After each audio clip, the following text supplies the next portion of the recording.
Good morning, everybody. Welcome in this beautiful Sunday morning. It is July 28th, 2024. Welcome to the podcast. And in this episode, we are diving into something that I feel like not really talked a lot about. And we're talking about eSIM.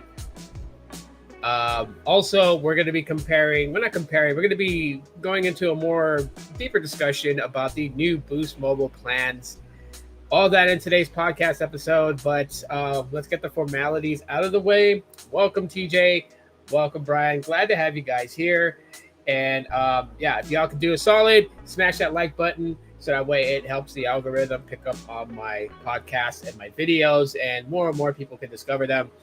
Also, share this on your favorite social platforms. And also, if you'd like to try out Helium Mobile for 1 month free, scan the QR code below. That will get you your first month free on me. Top left QR code is if you guys want to apply a dono to the channel. Would deeply appreciate it. B-Tech, welcome in. Glad to have you here. Bro, I didn't even see your comment yesterday when you were talking about going live on the Deathlock podcast. I was live streaming, but I had Steam running on my PC at home, and I was remote playing on my Moto G stylus. So I didn't really see anybody's post from last night's gaming. I've been playing Streets of Rage 4 on Tito's Bakery, which is my secondary channel. I'm going to be playing some more again today after this podcast is over, but I kind of wanted to dive into the whole thing with eSIM and just, for people to understand how all this works with the manufacturer, the carrier.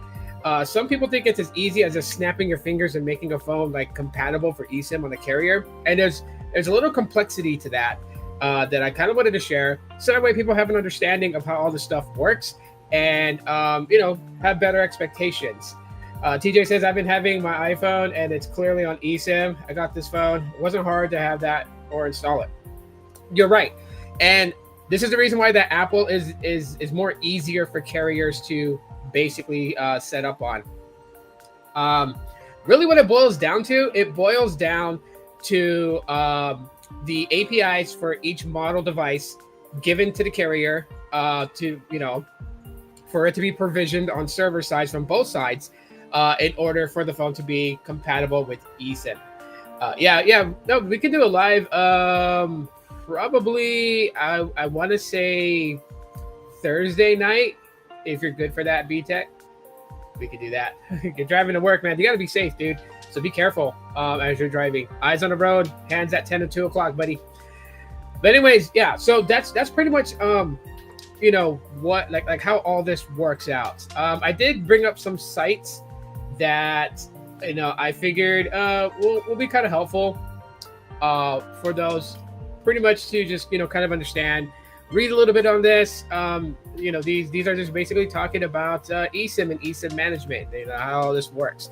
So like I just gave you the layman's term, basically, the APIs, right? So the APIs for the eSIM on the manufacturer side has to be given to the carriers, right? So it's easier to get that with Apple iPhones because every year the new iPhones, there's always anywhere from 3 to 4 models. It used to be like just like 2 or 3 models. It's actually 4 models now, right? You have the base model, you have the plus size model, you have the Pro model, the Pro Max model, and those APIs need to be given to the carrier so that way it can be provisioned on server sides, provisioned on the servers, so that way they're able to activate these eSIMs. That's pretty much how it works. Now, it seems simple enough as is. It seems simple to basically just say, oh, okay, we'll give them the APIs.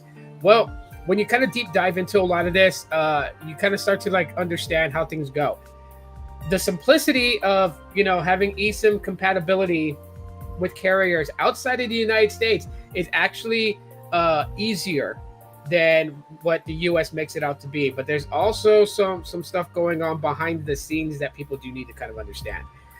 So I mean, I put the link right there so you guys can read it for yourself. Basically this site just talks about eSIM management, tells you a little bit about the eSIM technology in itself, eSIM versus EUICC. Just Taking it off from the site itself, the EUICC is the SIM hardware that can be personalized remotely with the network operator's credentials. Contrary to traditional SIM cards or UICCs, the EUICC contains a specific operating system which allows the download or management of MNO-specific credentials, the so-called eSIM profile, over the air. Even though UICCs are typically a soldered chip, they can have any form factor, including physical nano SIM or SMD, which is surface mounted device, or even integrated SIM or eSIM. Okay, so really, just kind of like in a nutshell, that's part of it, right? So obviously, every device has an API that needs to be given to the carrier, so then that way, when they send out the over-the-air activations, it can provision on that chip. So an eSIM, which is just the short name for embedded SIM, which means that the SIM chip is embedded on the motherboard of the device. It is not a card that you have to put into the device itself. Cuts back on industrial waste, right? Because a lot of SIM cards end up in the landfill and stuff like that, and eventually, billions and billions of SIM cards ending up there. Well, pollution and whatnot. So this kind of cuts that out.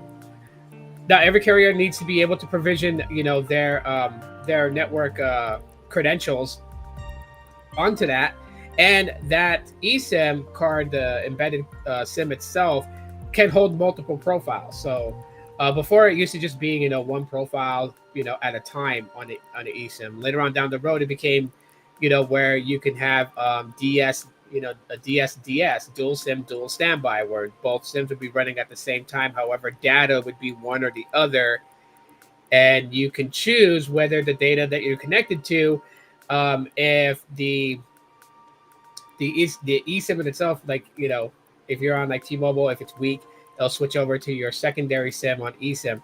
You have all that to be able to use at your disposal, right?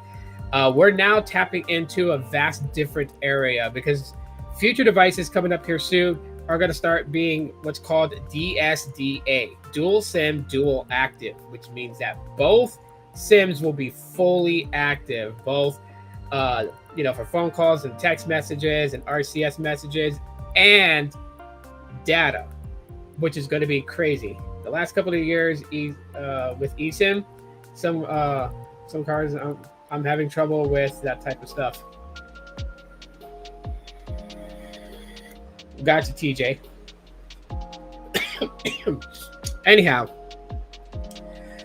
so this page just basically goes over the fact, like the security of eSIMs, eSIM management for consumers, enterprises, and IoTs. It just lays out all the facts, right? So I would definitely tell you guys, at your own leisure time. The link is in the chat. I'll put it in the description later. But check out this page if you guys want to know a little bit more about eSIMs and just basically how it works. Same thing kind of goes with this site right here. I'll drop the link in the chat too as well, and I'll put it in the description later on. But this site gives some more explanations, right? Just exploring, the compatibility of eSIM technology with different Android versions of smartphone brands. So it just kind of goes a little bit more into it. Just like the opening statement of the page itself says, as the use of eSIM technology continues to gain popularity, it is essential to understand the compatibility of this technology with different Android versions of smartphone brands. Android, being an open source platform, allows for various customizations by smartphone manufacturers. Therefore, the compatibility of eSIM technology can vary depending on the specific Android version and smartphone brand. Android devices running on the latest Android versions, such as Android 10 or above, generally have better support for eSIM technology. These versions offer improved eSIM management features, making it easier to use to activate and switch between eSIM profiles. However, it is worth noting that not all Android devices that support the latest Android version may also support eSIM functionality. Smartphones from different brands may implement eSIM technology differently, resulting in various incapabilities and compatibility. Therefore, it is crucial for users to research and ensure that their specific Android device and brand support eSIM technology before opting for eSIM-enabled services. So this is just pretty much just like outlines that, but pretty much what I was saying. Um, I appreciate it, Tony. Appreciate it so much. Thank you for jumping in and watching. So the reason I'm bringing this up is that one of the biggest things that I'm seeing a lot of, especially, and this kind of ties into the second subject of this podcast, which is Boost Mobile. So this is Boost Mobile centric. A lot of people are still frustrated in the fact that Boost Mobile does not support all Android devices for eSIM activations. And I wanted to kind of look into more just to kind of see just what was the general holdup, right? Because it's been more than a year since Boost was like, we're going to support eSIM for Android soon. They just got it for Samsung Galaxy, but that's a lot easier because, of course, Samsung is going to send the APIs for the eSIMs for their top brands, right? So for the S24, S24, Plus, S24 Ultra, the S23 line, those obviously the APIs were sent out to Dish for them to incorporate it, so that way they can do the activation over the air. Problem is, and as I just stated, right, they had to send it out for each device. So if you know the correct amount of Android devices currently as of today, you would need the APIs for each one of those model devices. So you would need an S24 device, an S24 Plus, an S24 Ultra. Even though they're S24s, you still need the APIs for each one of those. And that has to be given to the carrier for the carrier to implement it for provisioning, so it can provision OTA and be able to activate correctly. So that is the problem. Like I said, I can't really say specifically what is on Dish's mind. Like if they're actively working on it every day, if they're being lazy about it, we don't know. But what we do know is that for them to support Android devices with eSIM, they would have to get the APIs for each model device that's Android.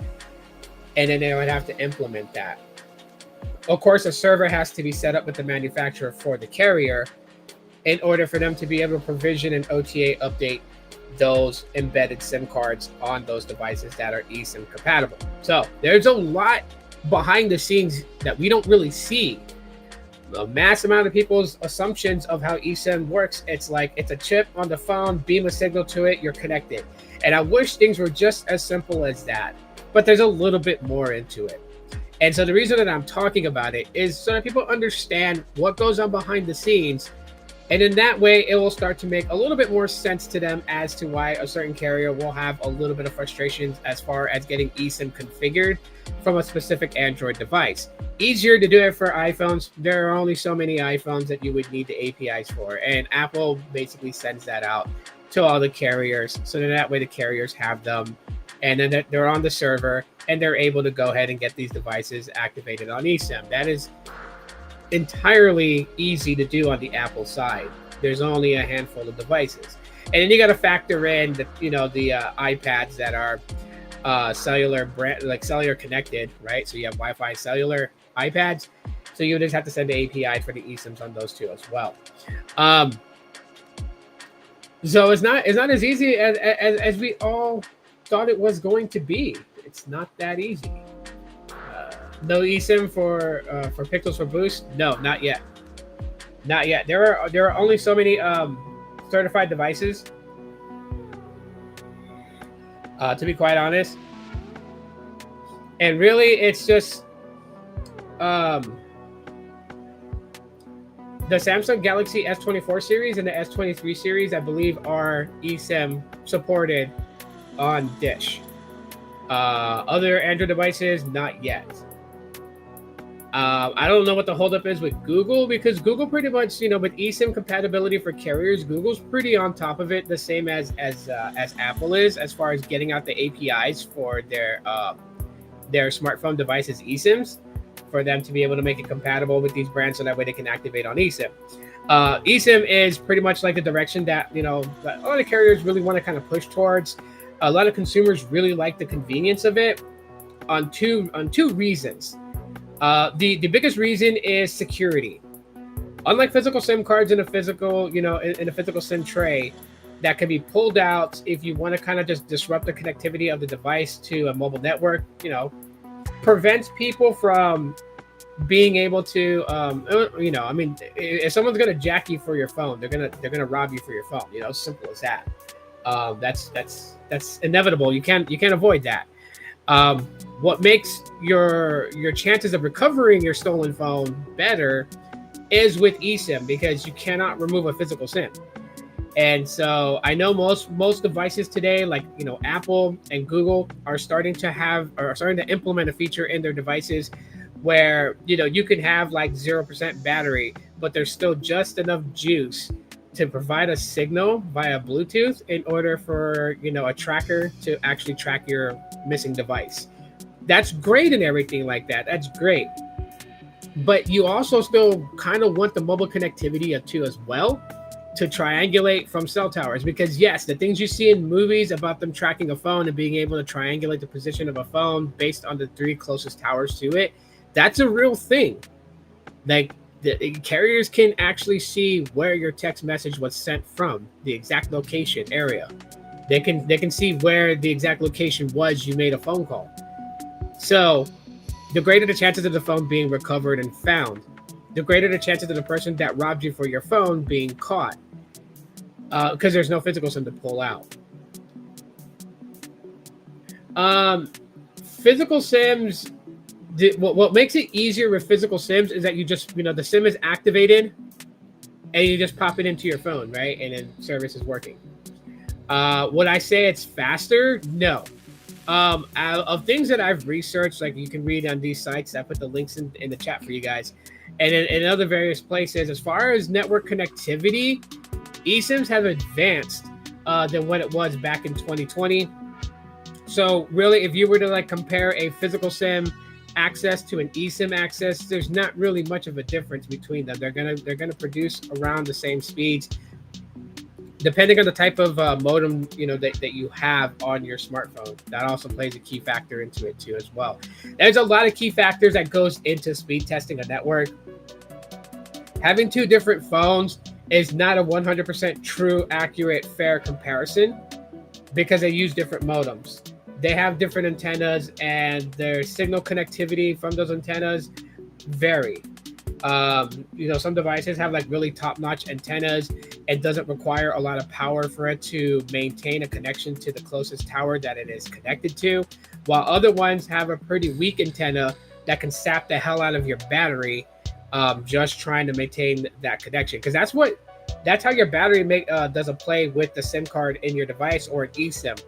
Really, when it's powering it, to keep that level of connectivity smooth and good, it consistently just draws power and powers the modem even more when the connection is weak. So yeah, there's not really much of a difference. The only thing that makes it easier is that when you want to transfer devices. With eSIM, obviously, you have to log into your account, whether on a computer or within, your carrier's app.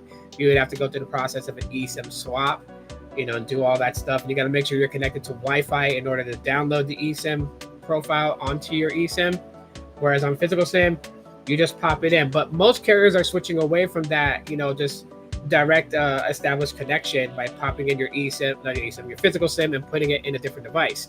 Like Metro by T-Mobile requires you to actually log into the app and authenticate who you are before doing a physical SIM swap, right? And you gotta plug in your IMEI and do the switch that way.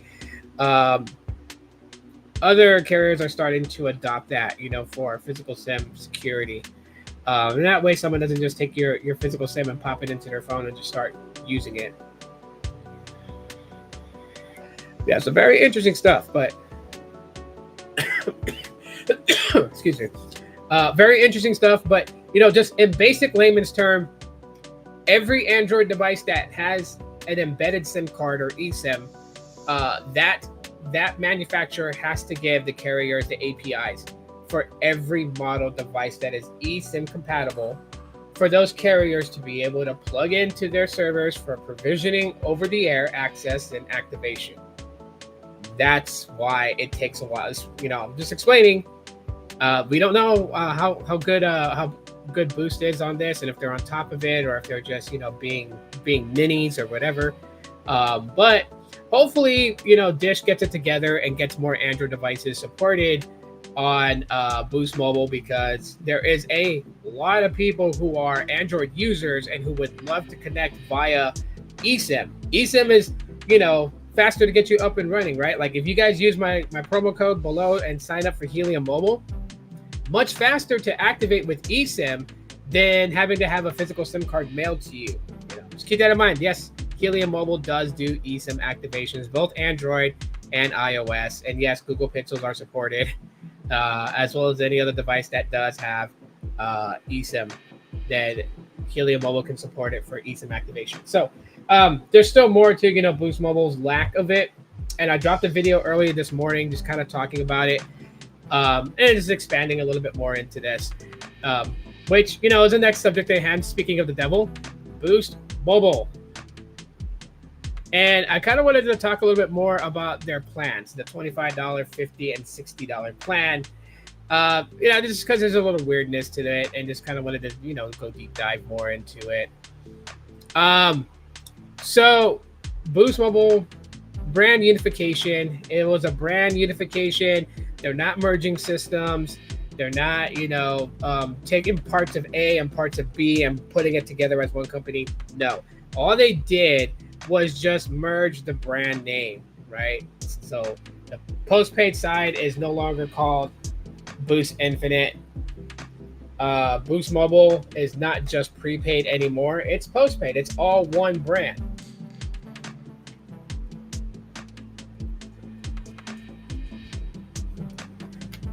Sorry, I had to take a drink of water there. And they're still in the process of doing more unifications. You can hear from various different other content creators like Sneed and Max. They pretty much went over it. They talked about it. I guess when you go into the Boost Mobile store, the plans are still different from what's shown online. So like these three plans right here, I guess it's still different in stores. The stores still have and offer the old plans that Boost Mobile prepaid had, which I think is kind of crazy. They should be able to just, kind of move away from those plans, unify all under the plan that they have right now.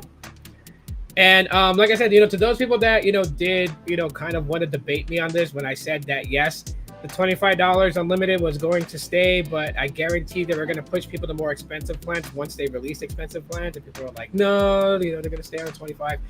Well, yeah, they started to bring the $50 and the $60 plan. And obviously, the infinite access, for iPhone or Galaxy plans.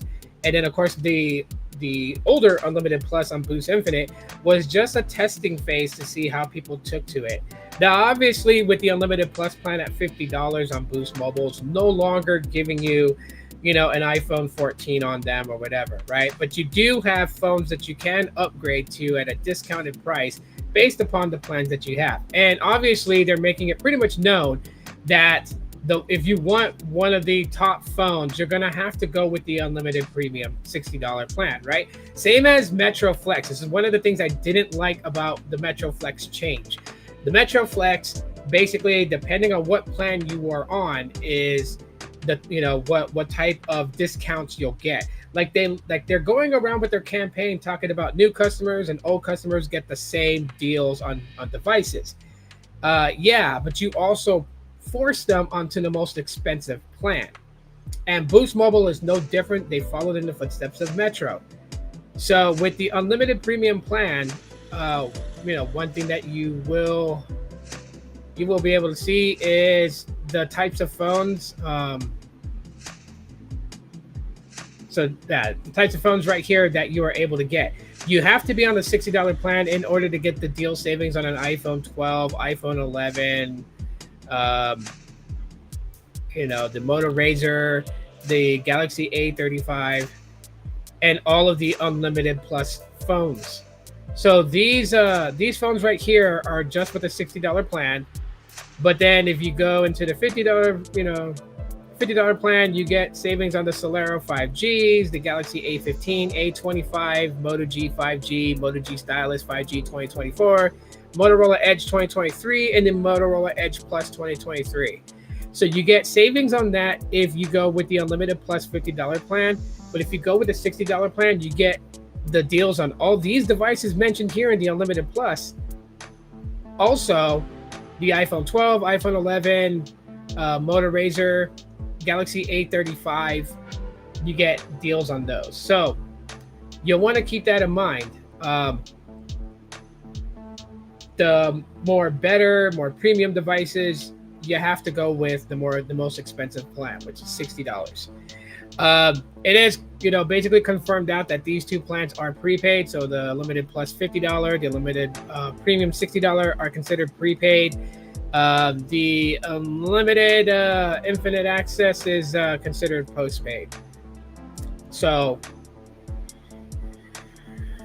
like I said, Boost Mobile is really trying to ditch away from the postpaid, prepaid branding. They just want to be known as Boost Mobile.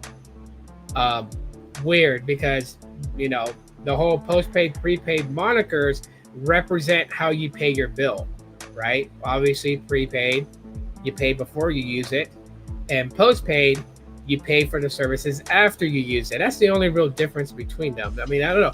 People have put this classification to postpaid, prepaid, and almost made it seem like if you're postpaid, your status in life is high. You are somebody. You got money, that type of thing. And then if you're on prepaid, it's you're broke. You're eating ramen noodles, breakfast, lunch, and dinner type of. They've classified these things in such a way, and it's really not. They're just the types of way you pay your phone bill. Simple as that. But when you look at these plans, right? So the unlimited 25 is unlimited talk and text. Of course, you're at 30 gigs of premium data. The unlimited plus, which is $50, and that's taxes and fees included on that plan, and you're at 40 gigs of premium data. And then the unlimited 60 premium, right, is limited talk and text, and you're at 50 gigs of premium data. But here's the thing, right? Like, I recently upgraded this to see, what would happen to my account if I took on the unlimited plus $50 plan. Well, first of all, I'm stuck on this plan for the next 6 months. When you switch plans on Boost Mobile, as of today, as of the plan, the whole unification thing, the way that they're doing it, I'm on the $50 plan. I cannot downgrade my plan for 6 months. Okay, I can move up to the $60 plan next month if I wanted to. They're okay with me moving up to spend more money. But if I needed to save money and I wanted it to drop down to the $25 plan instead of porting my number to another provider that offers, cheaper monthly service, I can't do that. Maybe they'll do it if for a loyalty save, but to do it myself by logging into my account through the app, the $25 plan does not appear for me at all. You can't even see it. Now, I'm sure it'll pop up after 6 months, which would be, I changed it at so it'll be about January, almost February, I'll be able to switch to the unlimited $25 plan if I wanted to. Now, if you're on the current unlimited $25 plan, but you need more than 30 gigs of data, maybe 40 gigs of data is going to be great, I would advise people not to go to the unlimited plus plan.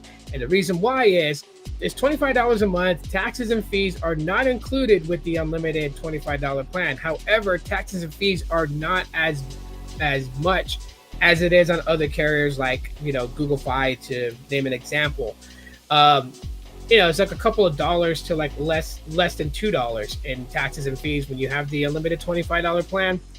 And, if you don't need the global talk and text, if you're not worried about that, it's more beneficial just to stay on the unlimited 25, 30 gigs of premium data, and then add the additional 10 gigs of data for $10 a month.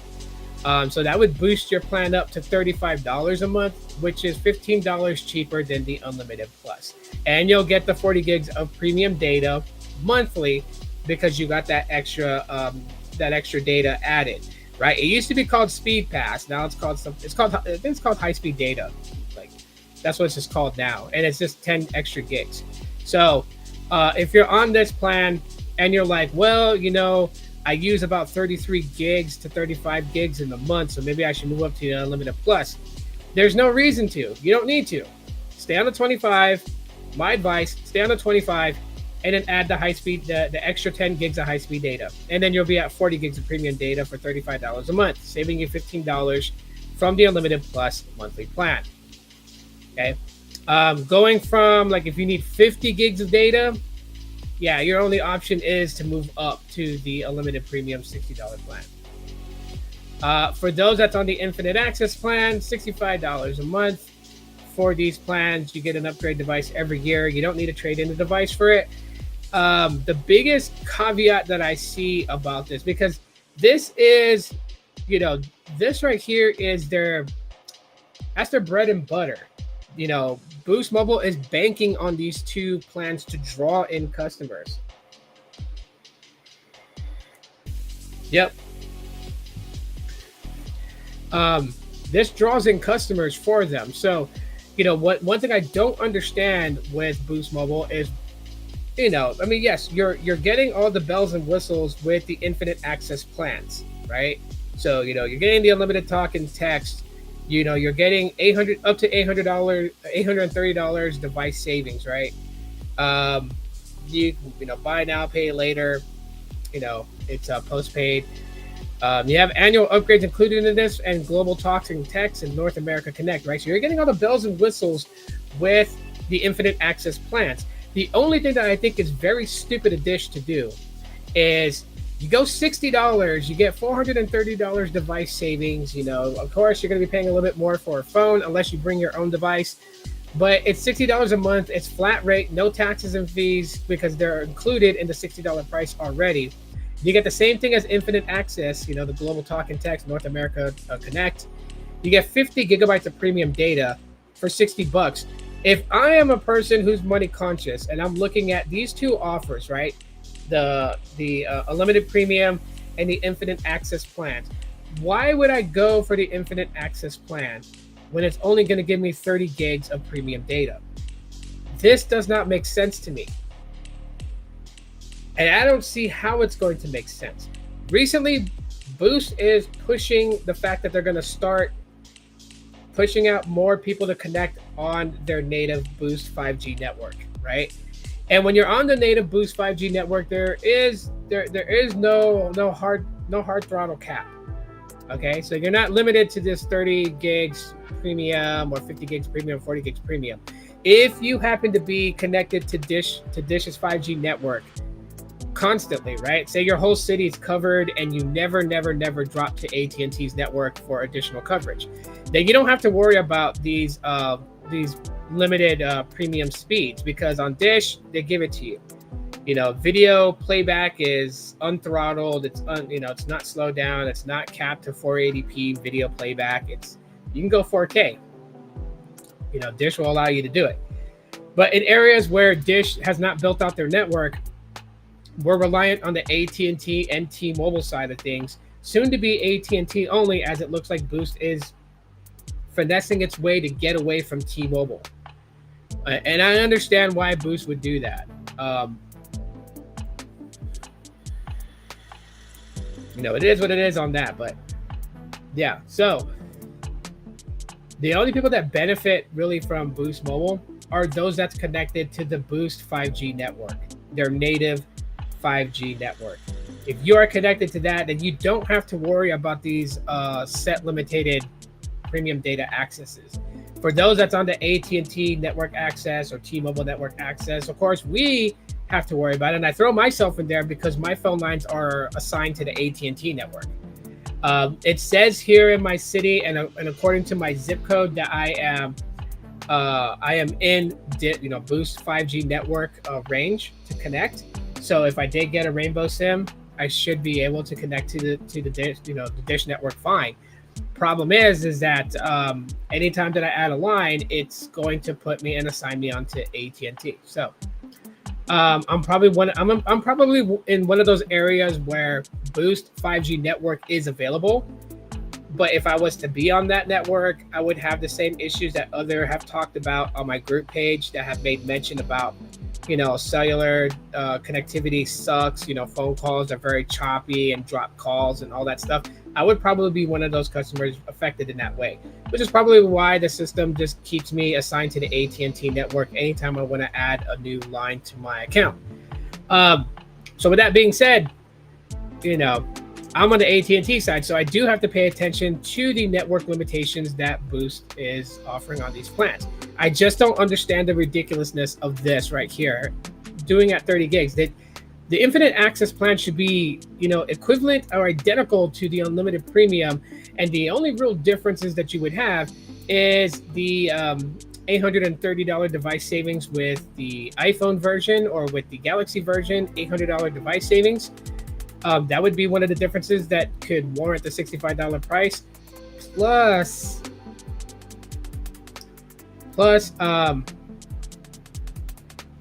you have the 50 gigabytes of premium data. They could have lumped that into the infinite access. And yeah, so the device savings would be the real big difference. And the fact that on the limited premium, you can get savings on upgrading on a device, but you don't get the annual upgrade of getting a device every year. That could have been the biggest impact, to say that the infinite access plans are like the creme de la creme. They're on the top of everything. That would be it. But leave it, typical Dish, leave it to them to have a bunch of idiots in a room thinking shit up, and some genius decided to say that we'll call it the infinite access plan still, and we're gonna give them unlimited talk and text, and everyone's like, yeah, and then they're like, and we're gonna give them $800 device savings on the Galaxy side and $830 savings on the iPhone side, and everyone's like, yeah, I like where we're going with that. Let's do that. And then they're like, we'll do the buy now, pay later. Okay, yeah, well, it's postpaid. Let's do that. Let's add the global talk and text and the North America Connect. And they were like, by godly, we got it going. And then you had that one idiot that stood up and like, yeah, all with 30 gigs of premium data. And they all jumped up and applaud. That's how I envisioned these dopies in Dish coming up with this plan. Because everything is good about this plan, but the premium data access, that's the only thing that's stupid. I just don't get it. They should have made it nearly identical to this plan, minus the differences with the device savings and the fact that you don't get the annual upgrade. And it would make sense. 25 to 50, 50 to 60, 60 to 65. It would make sense. First of all, these two don't make sense. If I was running things up there with Dish, I would keep the unlimited 25 at 30 gigs of premium data, okay? Because if you spend $10 more, you can add 10 gigs of data and make it 40 gigs of premium data. So $25 to $35 is what you would spend, and you would have to have autopay in order to have it at this price. So FYI, for those who don't know, if you don't have autopay turned on, this unlimited 25 plan becomes $30. Just so you know. What I would do differently with the Unlimited Plus, I would keep things pretty much the same here. They're all pretty nice and good. I would change the 40 gigs of premium data to 50 gigs of premium data on the Unlimited Plus, right? Make the 50s match.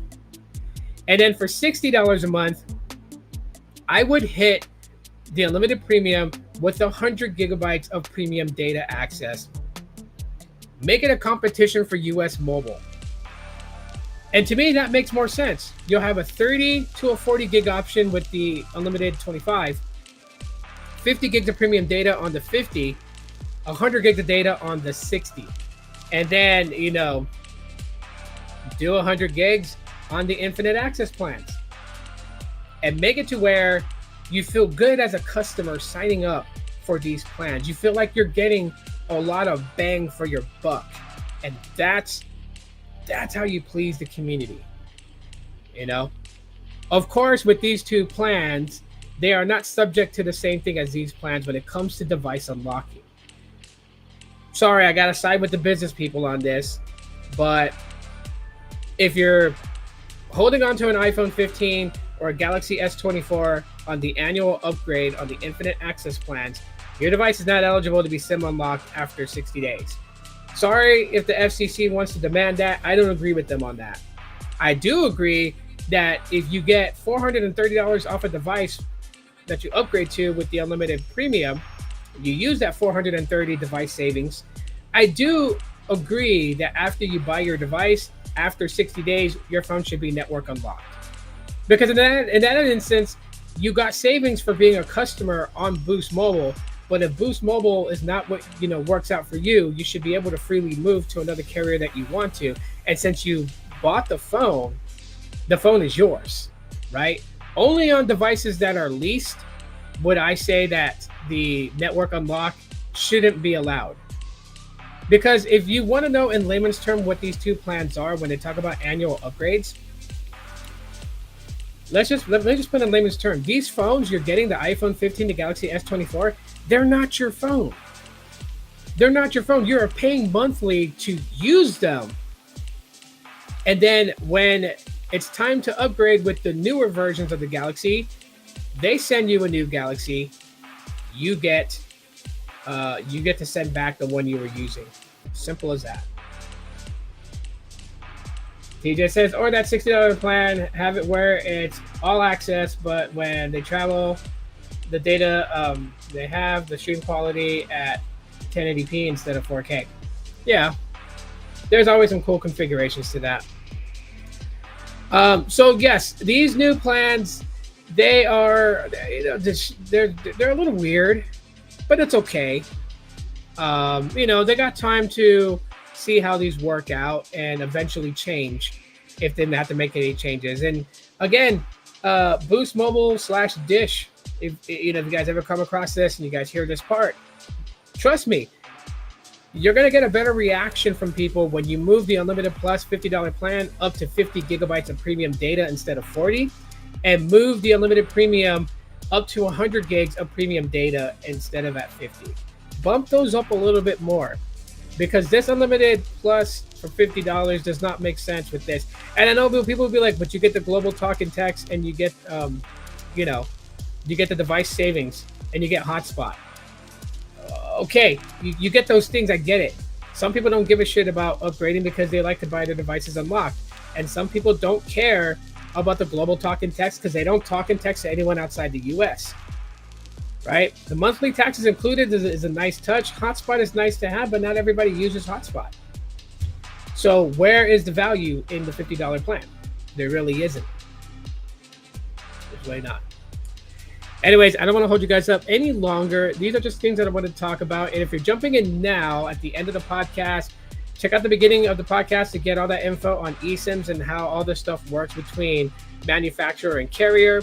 I explained a little bit there. There's also links in the chat to bring it to these pages so you can read them for yourself. And yeah, I hope you guys have a great end to your weekend, right? It's Sunday. It's nice today. Pretty nice out there. I'm switching over to the gaming channel. I'm going to play some Streets of Rage 4. If you guys want to jump on over there, if you guys are subscribed to Tito's Bakery, subscribe to the channel. Yeah, I got to get that set up and get my controllers and everything ready. And I'll be actually chatting in this one. So unlike last night, I used Steam to cloud game, and I had Streets of Rage 4 on my PC, but it was remote accessed from a smartphone, and I was able to mobile game on my smartphone. Of course, there's things like the Steam Deck and whatnot that you can get, but yeah, I just turned my Moto G Stylus 2022 into my handheld gaming device. And anyways, I'm heading over that way. I should be live in the next 5 to 10 minutes. But again, thanks for watching. Smash the like button if you guys enjoyed today's video. QR code right there below, as well as link in the description. If you guys want to sign up with Helium Mobile, you guys can get 1 month free on me. Just use the promo code, which is my first name, all caps. It's in the description. Grab the promo code there, or just scan the QR code right here on the screen and start getting set up and signed up. Until then, I will talk to you guys in the next one. Appreciate you guys. Y'all have a great rest of your weekend and into your week. And tomorrow's my son's birthday, so if you guys want to wish my son happy birthday tomorrow, he's turning 9. Just drop a comment on this podcast, letting him know happy birthday. But all right, guys, we will see you when I see you.